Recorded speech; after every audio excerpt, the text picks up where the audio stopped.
It's showtime. The cars line up to go head-to-head against the Metal Hornet overhead. Zahir and his Enzo have the best chance of winning against the CF-18. The jet will be starting from the ground on the first race.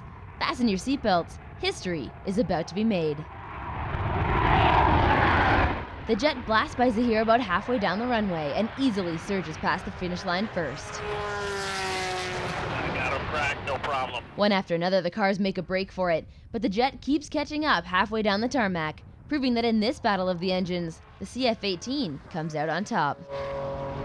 The outcome wasn't a huge surprise, but that doesn't stop the crowd from swarming around the cars and asking for autographs from the speed freaks who dared to take on Canada's baddest fighter jet. It was a blast. It really was one of the best experiences ever. I mean, you could see the plane coming in the mirror, your adrenaline starts to go, and then you're headed down. It was so much fun. Not at all. You're sitting there, you're waiting for the flags to drop, and then you're just like, the adrenaline's running, you're just like, whoa! You just take off, and then about halfway down the runway, you just hear this like jet coming towards you, and out of my periphery, you just see this jet go by.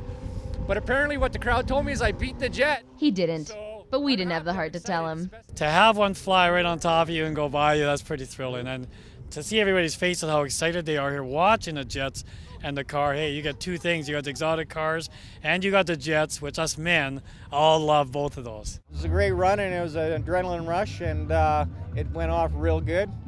And most of the guys here say that when I was coming through here, I was just ahead of the jet by a bit.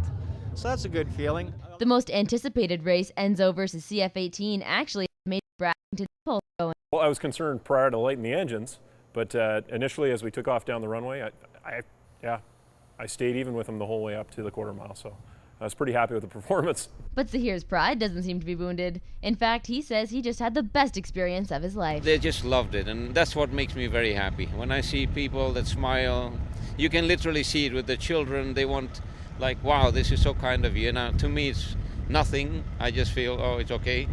But I'm happy to see people happy. It really, really turns me on. Zahir says this is a one-time thing for him, but other drivers are already looking to amp up their horsepower and hit the pavement even faster. I'm coming back, and this time the Celine will kick the Enzo's butt and the jet's butt. I need something faster. I just have to have something faster now. But if this race proved anything to Major Brassington, it's that he's happy with the power at his command. As much as those cars are pretty cool, this is kind of like the ultimate speed machine in Canada today.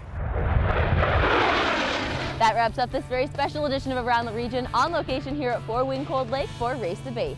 If you have a comment or question about the show, email us at aroundtheregion@newcap.ca, or as always, you can go to newcaptv.com for more information. I'm Whitney Stinson, and we'll see you around the region.